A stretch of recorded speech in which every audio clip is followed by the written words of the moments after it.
Welcome, Dr. Loeb, to the Dobsonian Power channel. Thanks to be here with us. I will start to ask you about NASA directly. The last event, it was a huge but cringe event for the people that has many questions to NASA and all the countries as well.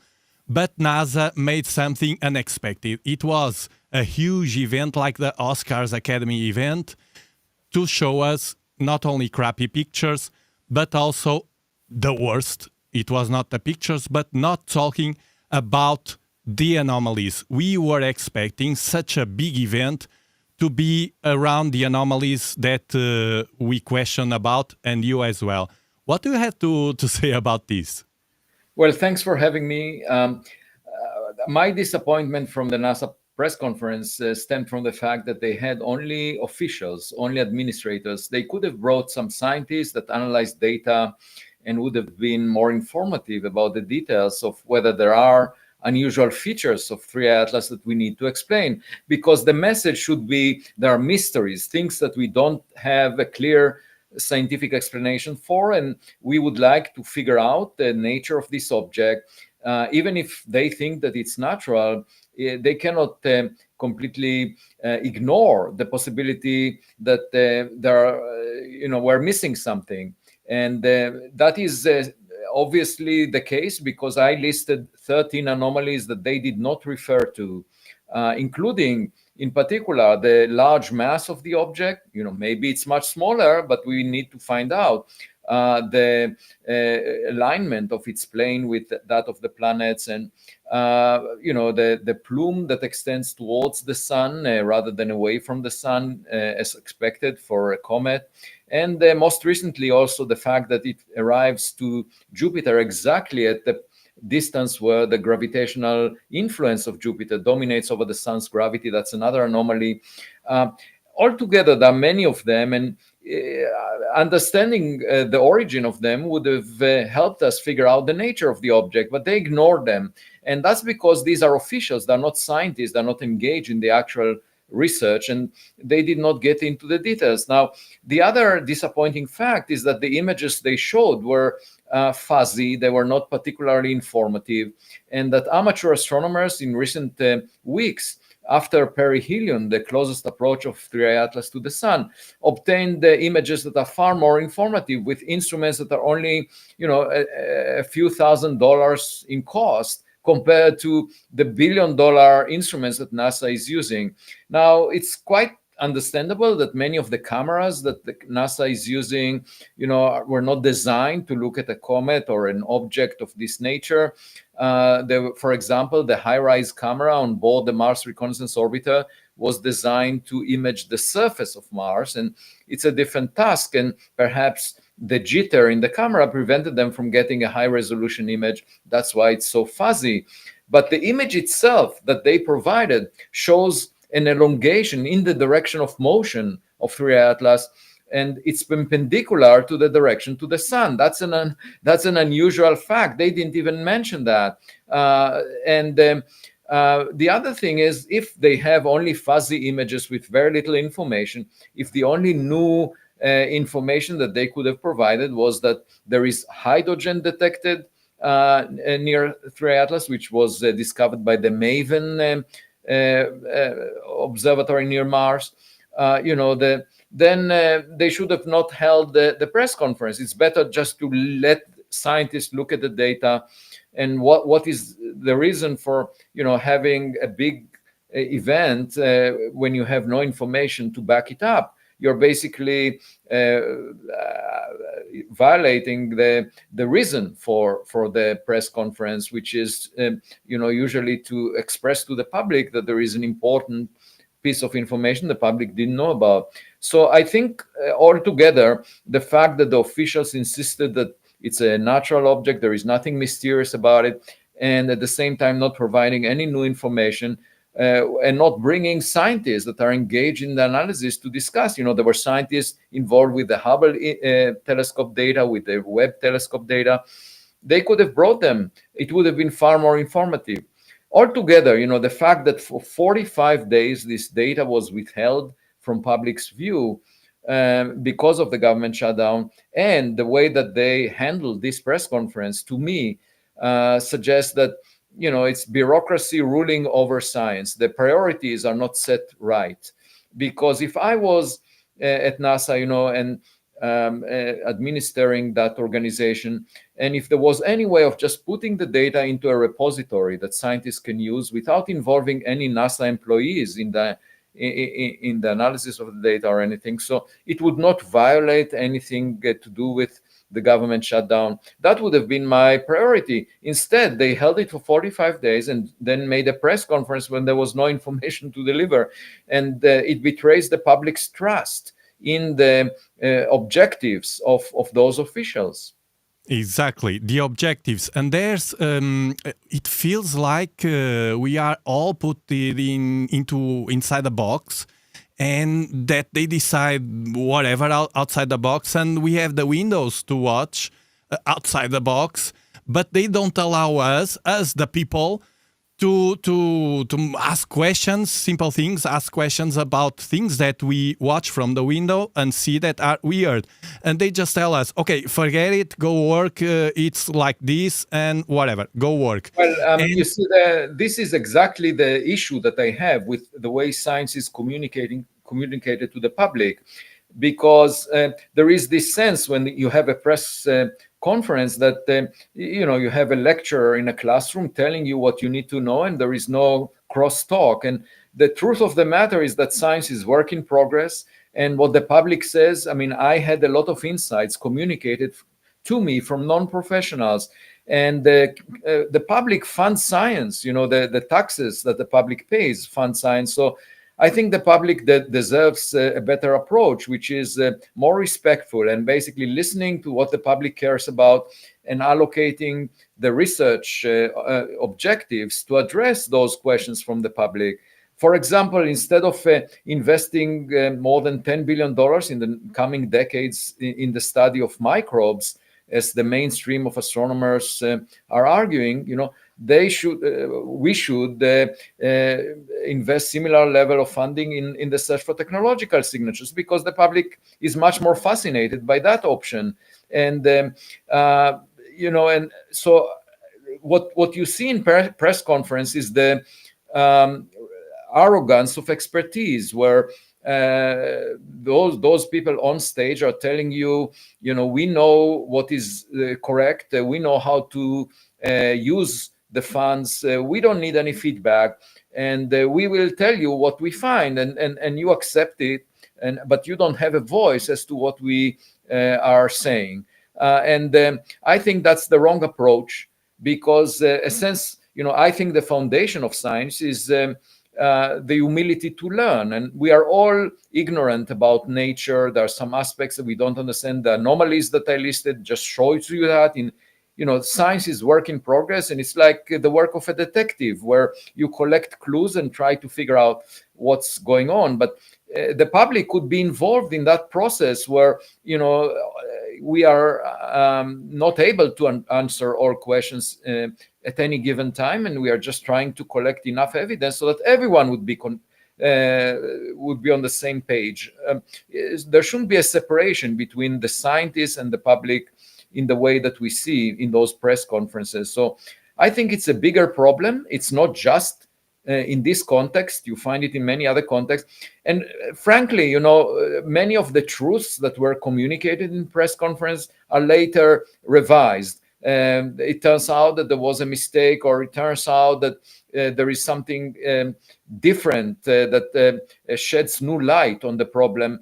And so if we were to present science as work in progress, as something that can be best attended to by listening to a lot of people talking about it, rather than a small community of that frankly looks like the elite deciding what to do with the taxpayers' money, I think we would be much better off. So I am very much in favor of changing this narrative.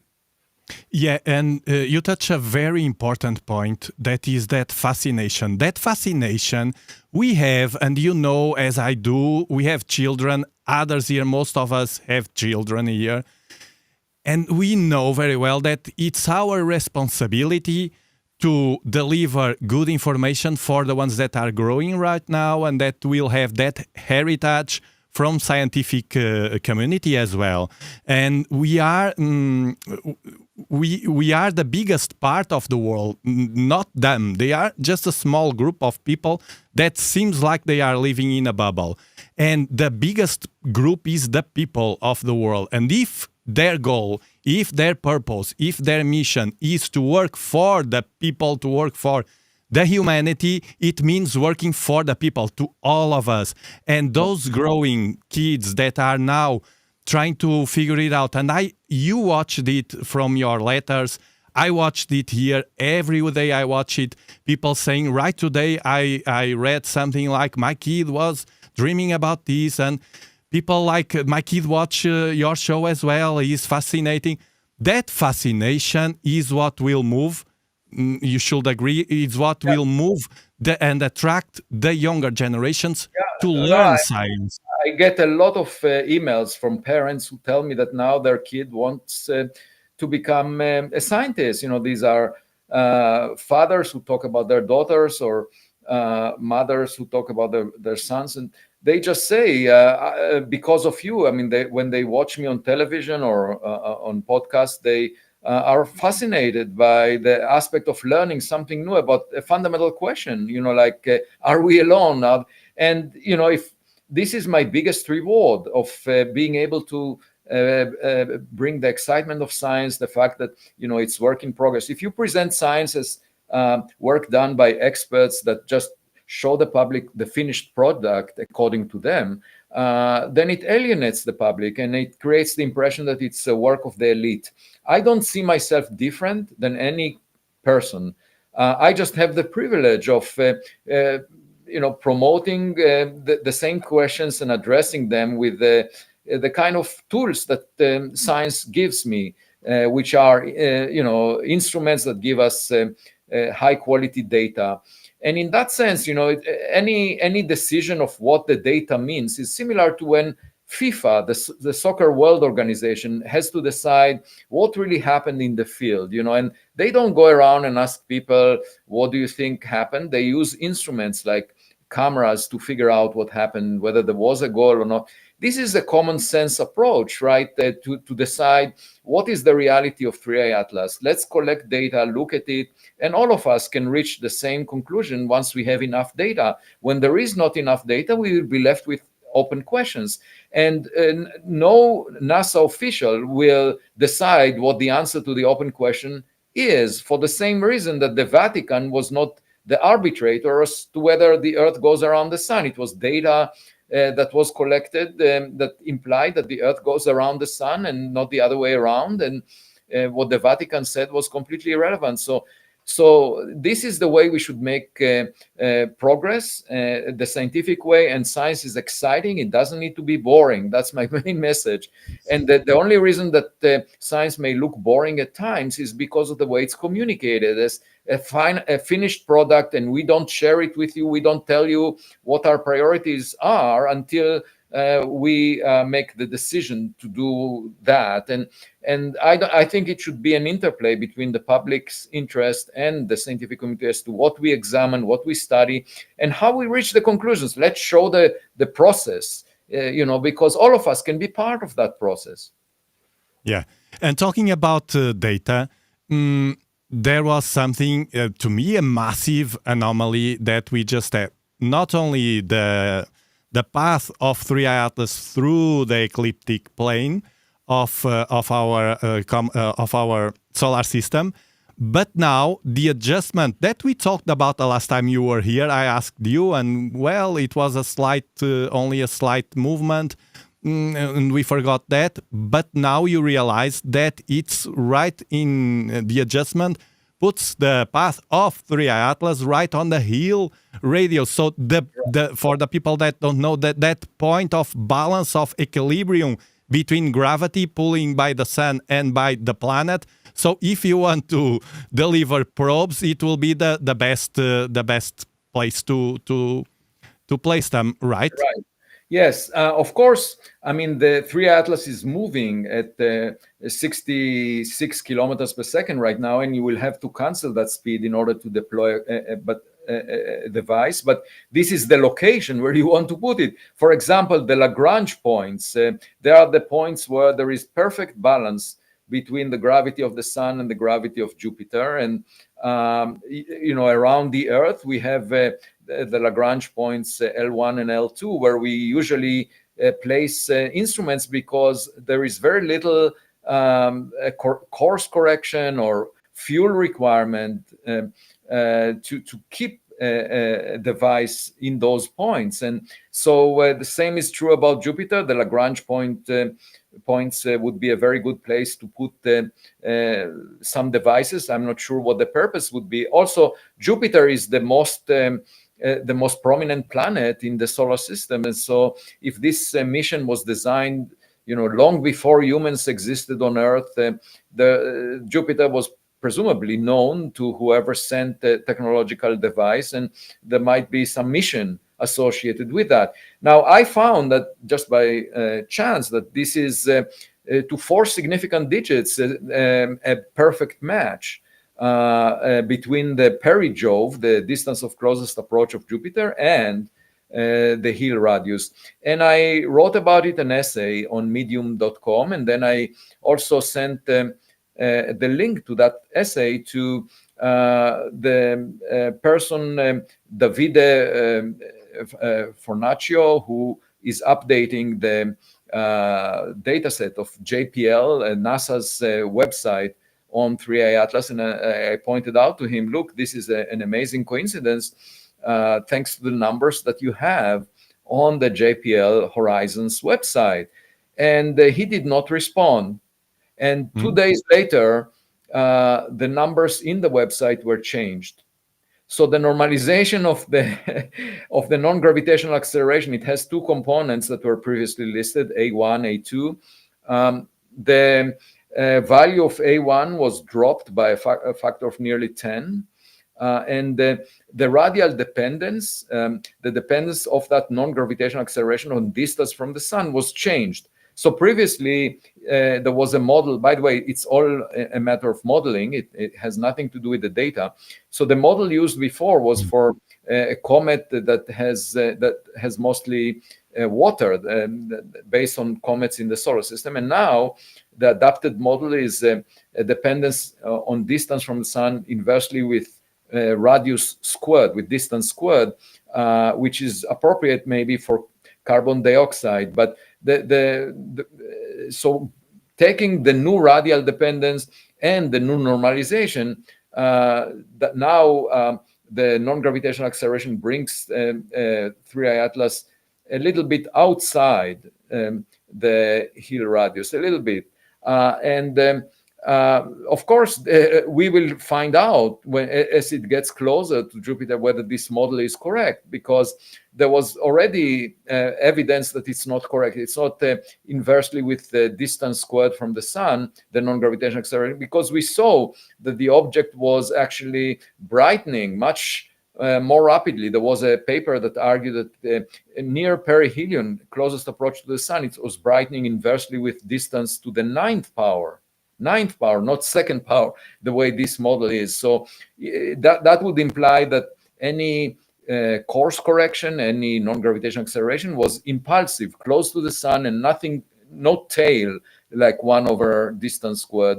And so it may bring back the object exactly at the Hill radius. We will not know until we get new data. And so, but I found it really peculiar that as soon as I alerted the JPL Horizons for the coincidence, the numbers were revised. Well, yes, it's for sure peculiar. Let's call it like that, and let's leave it like that.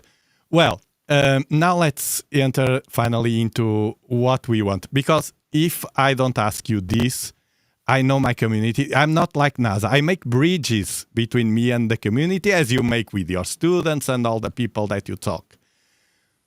They want me to ask you about this. I know them. And it's about something that I want to confront you. It's about the comet R2-Swan, 2025 R2-Swan. And I found, because they pushed me into that direction, well, we watched it here through telescopes, I believe yesterday or 2 days ago again, and it's much more far away. But I found at least 5 confirmed anomalies, and there's another one that I want you to help us all to understand if it's really an anomaly or if it's something that it's not an anomaly. You will understand. So the anomalies I found that are confirmed is, one, it has a tight orbit for a long period comet. So without entering in the aphelion and those technical stuff, it has a tight orbit. It has no sodium signature, so it has also no sodium tail. It has too much C2, so diatomic carbon, for the sodium that it has or doesn't have. It was discovered just 1 month before perihelion, which is not common in this type of comets and highly suggests a recent activation.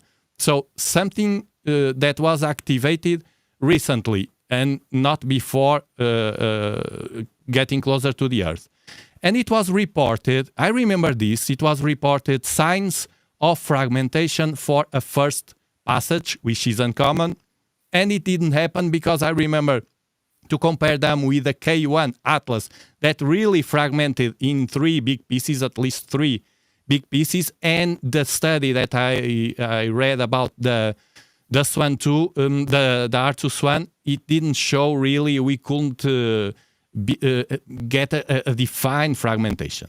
And there's a 6th one that is the one that pushed people to ask me to you this.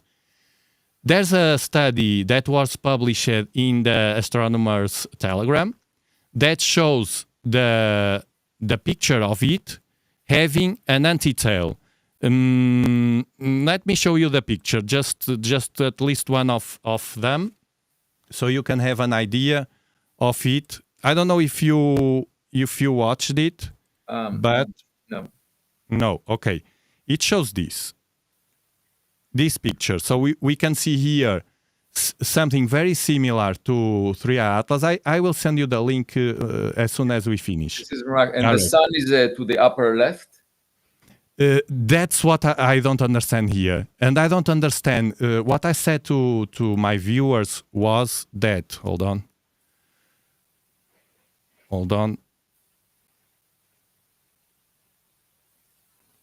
There you go.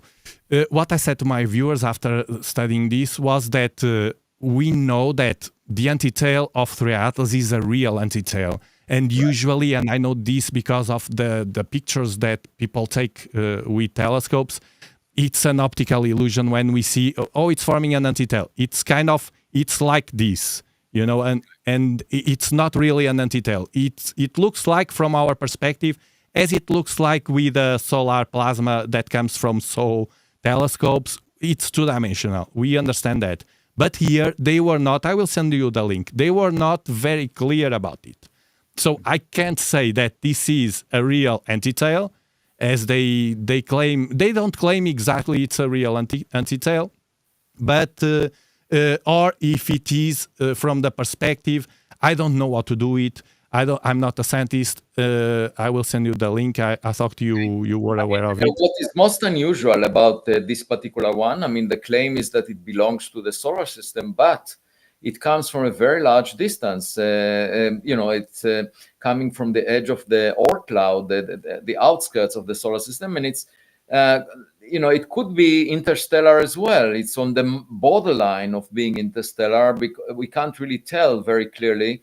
The point is that such objects that come from far away, they could potentially be affected by, along their path, by perturbations from the Jupiter, from other planets, and if they're bound to the sun. However, it could also have originated in interstellar space. It's on the borderline, and we just don't have enough good information about its orbital parameters to tell. So I think that is extremely unusual that we would have two of these objects in the inner solar system that are potentially from interstellar space. And the other, well, major difference is that it's almost perpendicular to the ecliptic plane. So it goes in a completely different plane, orbital plane than 3I Atlas. And perhaps there is a reason for having two planes being perpendicular to each other. So it's definitely worth monitoring and checking if there are any additional anomalies associated with it. Yeah, and they don't have too much information, spectrometry information about it. They have this about the sodium, which is an anomaly that is known, but they don't have too much data about it. And as it was discovered right before the perihelion, it was a sudden discovery.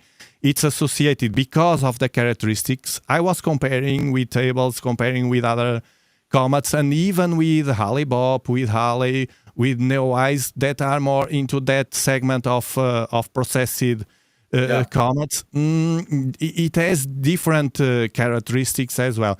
It's worth it, at least for you to check the data that is definitely. I'm very curious to know more about it. And now, when it was announced, I checked whether it could have originated from 3I Atlas, because I thought maybe it's a piece of 3I Atlas, but it looks like the two never came close.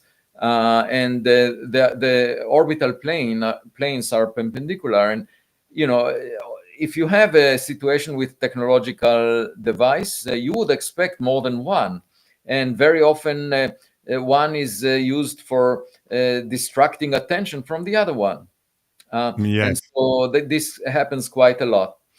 So we should keep our eyes open and get as much data on this one as well. I think that would be really interesting. It's interesting. There's another thing that we all didn't care too much at the beginning, but now I realize that all the times that I watched it, it has no tail. It has a strong glow, a green glow coma, no?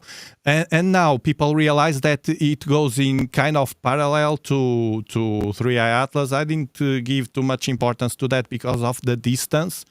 But what attracted me the most was that it should have been activated, according to them, activated in a moment that was exactly the moment that 3I Atlas was getting closer to the Earth as well. Well, I leave it here, and then we... Yeah, when 3I Atlas came closest to the sun, you mean? It will. 3I Atlas will get closest to Earth on December 19th. So I'm really hoping we will get a lot of data in the coming month, both from ground-based telescopes, because the International Asteroid Warning Network is coordinating a campaign between actually tomorrow and the 27th of January, and there will be hundreds of telescopes around the globe looking at 3I Atlas. So hopefully we learn much more about it from this data, and the upcoming month should be quite exciting. I hope so. You put too much hope on them. We here in the community now don't have much hope on them, but okay, we will wait and see, and hopefully we can have you later after that to I will be to delighted talk about to join you. Yeah, I will be, and of course I put everything in my medium.com post. So we follow. Yeah, everything that you write, we follow. Only the last two posts were not so shaking, but we read everything. We love you here, Dr. Loeb. Here you are in friendly. I love you. I love you in reply. Thank you. In response. So it's mutual. Thank you. It's mutual. It's what we need in the world. Thank you very much for being here. It was a pleasure to have you here. I wish you a very good Thanksgiving and a very good and positive rest of the day. Bye-bye, Dr. Loeb. Thank you. Thank you for having me.